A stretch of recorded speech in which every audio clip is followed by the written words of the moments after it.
natin to. Iba't ibang flavor ng Ribisco. Tara, let's go! First, itong strawberry flavor. Pero syempre guys, bago natin kainin, don't forget to follow me and comment sa comment section. Next, kakainin natin ha. Tikman na natin itong strawberry flavor. Next naman, itong cream flavor. Tikman na natin.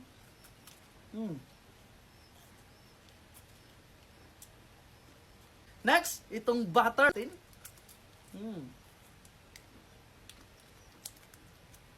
Mas masarap din itong butter. Chocolate. At eto yun guys. Walang katapusan. Mas masarap. Sabi nila mas masarap itong chocolate. Tingnan natin. Masarap din. Like, follow, comment, and share. Bye-bye.